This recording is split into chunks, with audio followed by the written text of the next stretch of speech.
बिस्मिल्लाहिर्रहमानिर्रहीम। शुरू अल्लाह के नाम से जो बड़ा मेहरबान निहायत रहम वाला है। सानिया करबला मंजिल नहीं, मंजिल की तरफ जाने का रास्ता है। वो मंजिल जो अज़मत इंसानियत का दर्स देती है और जिसकी वजह से हक़ व बातिल के दरमियान इस फ़र्क की निशानदेही होती है जो कायनात में अज़ल से अबद तक इंसानियत के लिए रख दिया गया है। हज़रत इमाम हुसैन की ज़ात अक़दस दर हकीकत वो इस्तारा है जो रहती दुनिया तक बातिल के सामने डट जाने की मिसाल पेश करता रहेगा। तारीख़ में ऐसे वाक़यात बहुत कम मिलते हैं जहाँ इंसान के पास जान बचाने का रास्ता भी मौजूद हो, मगर वो अपने असूल, नज़रिए और सच की खातिर वो रास्ता इख्तियार ना करे, बल्कि अपने ख़ानदान समेत जान देकर हक़ और सच्चाई के रास्ते में एक लाज़वाल शमा जला दे जो ताअबद इंसानों के लिए मशअल राह बन जाए। करबला एक ऐसा आफ्ताब है जिसकी रोशनी कभी मांदिद नहीं पड़ेगी, जिसके उजाले हमेशा आलम इंसानी को ये एहसास दिलाते रहेंगे कि चंद रोज़ा ज़िंदगी या किसी मामूली से मफाद के लिए बातिल की अताअत कबूल कर लेना एक ऐसा सानिया है जो इंसान की इनफरादी और माशरे की इज्तमाई ज़िंदगी को ज़िल्लत व ज़वाल की अथाह गहराइयों में उतार देता है। यजीद की ज़िंदगी हमारे लिए एक ऐसी ही मिसाल है। वो सानिया करबला के बाद कितना अरसा जी सका, जिस इक़्तिदार के लिए उसने आले नबी को शहीद किया वो कितना अरसा उसके पास रहा। हज़रत इमाम हुसैन को तो एक और ज़िंदगी मिल गई, मगर यजीद रहती दुनिया तक लानत व मलामत का निशान बनकर रह गया।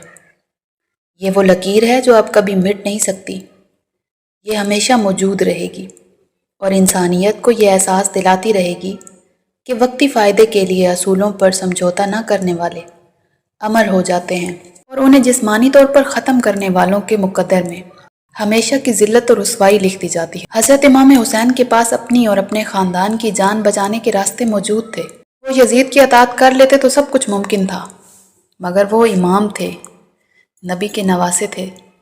वो जानते थे कि इस्लाम की बका का इन्हिसार अब उनके फ़ैसलों पर है। बहुत मुश्किल होता है जब सामने आपको एक जालिम अपने लाओ लश्कर के साथ खड़ा नजर आए और आप एक लुटे पुटे काफिले के साथ हक को बचाने की खातिर डट जाएं। ऐसे हालात में तो बड़े बड़ों को मसलियत घेर लेती है और हालात से समझौता कर लेते हैं, मगर इमाम अली मकाम को इस्लाम बचाना था, अपने नाना के दीन को जिंदा रखना था। यजीद अपनी ताकत के नशे में ये भूल गया कि जंग हक और बातिल की है। बातिल अगर अपनी ताकत के जोर पर वक्ती गलबा हासिल कर भी ले तो हक परस्त उसे हरफ गलत की तरह मिटा देते हैं। सानिया करबला में ये सबक है कि असल जंग हमेशा से दुनिया में हक और बातिल के दरमियान में रही है। तारीख ने देखा कि यजीद करबला के मैदान में फतह पाने के बावजूद हार गया और रहती दुनिया तक जिल्लत का निशान बन गया।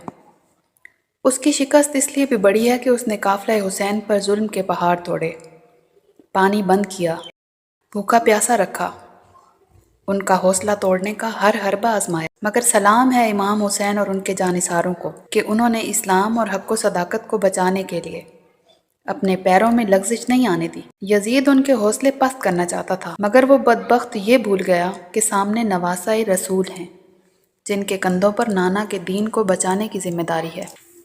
उनका सर कट तो सकता था, मगर यजीद जैसे बातिल के सामने झुक नहीं सकता था। सो मैदान करबला ने भी यही मंजर देखा। आज अगर दुनिया भर के मजलूमों में हौसला है तो वो सानिया करबला की वजह से हक़ के लिए जान देने की जो शानदार रिवायत इमाम हुसैन और उनके साथियों ने कायम की, वो मशअल राह की सूरत कमज़ोरों, मजलूमों, बेकसों और मजबूरों को इज़्ज़त व आबरू से ज़िंदा रहने का रास्ता दिखाती रहेगी। करबला का सबक भी यही है कि किसी भी यजीद के सामने सजदा रेज नहीं होना, हक और सच के लिए डट जाना है, चाहे जान ही क्यों ना चली जाए। हजरत इमाम हुसैन अपनी लाजवाल कुर्बानी से दुनिया को ये पैगाम दे गए कि बातिल के सामने सर झुकाने से कहीं बेहतर है कि अपने हक और नज़रिए के लिए लड़ा जाए। यही दवामी बका का रास्ता है। 10 मुहर्रम उल हराम इसी फैसले का दिन है।